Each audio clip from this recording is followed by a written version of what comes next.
लाल बहादुर शास्त्री एक भारतीय राजनीतिज्ञ और राजनेता थे जिन्होंने 1964 से 1966 तक भारत के दूसरे प्रधानमंत्री के रूप में कार्य किया। उन्होंने पहले 1961 से 1963 तक भारत के छठे गृह मंत्री के रूप में कार्य किया।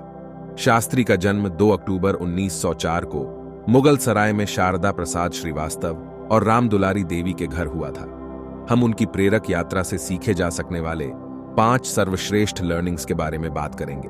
नंबर 1, सादा जीवन, उच्च विचार। उनके विवाह के समय दहेज देने की प्रथा प्रचलित था।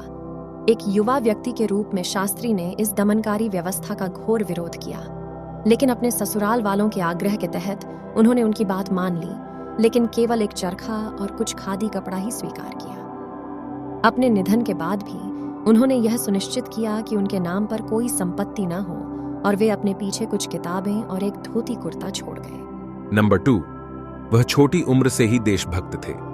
एक देशभक्त युवा लड़के के रूप में वह महात्मा गांधी और 16 साल की छोटी उम्र में असहयोग आंदोलन में शामिल होने के उनके आह्वान से प्रेरित थे।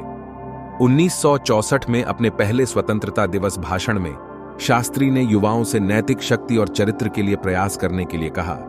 मैं अपने युवाओं से अपील करता हूं कि वे अपने अंदर अनुशासन लाएं और देश की एकता और उन्नति के लिए काम करें। नंबर 3, वह जाति व्यवस्था के खिलाफ थे। लाल बहादुर शास्त्री जब स्कूल में थे तभी उन्होंने अपना उपनाम छोड़ दिया, क्योंकि वे कास्ट सिस्टम में विश्वास नहीं करते थे। काशी विद्यापीठ से स्नातक होने के बाद उन्हें विद्वानों की उपलब्धि के प्रतीक के रूप में शास्त्री की उपाधि से सम्मानित किया गया। नंबर 4, वह ईमानदार थे। जब लाल बहादुर शास्त्री प्रधानमंत्री के रूप में कार्यरत थे तब उन्होंने एक कपड़ा मिल का दौरा किया।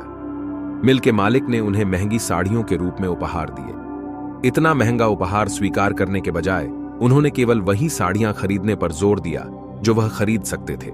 नंबर 5, वह एक साधारण व्यक्ति थे। लाल बहादुर शास्त्री उच्च आत्मसम्मान और नैतिक मूल्यों वाले व्यक्ति थे। उनकी सादगी का अंदाजा इसी बात से लगाया जा सकता है कि देश के प्रधानमंत्री बनने के बाद भी उन्होंने कार नहीं खरीदी। बाद में अपने परिवार के सदस्यों के कहने पर उन्होंने कार खरीदी और 5,000 रुपये का ऋण लिया। उनकी मृत्यु के बाद उनकी पत्नी ने उनकी पेंशन के पैसे से ऋण का भुगतान किया। उन्होंने दूसरे भारत पाकिस्तान युद्ध के दौरान देश का नेतृत्व किया। युद्ध के दौरान उनका नारा जय जवान जय किसान बहुत लोकप्रिय हुआ। 10 जनवरी 1966 को ताशकंद घोषणा के साथ युद्ध औपचारिक रूप से समाप्त हो गया।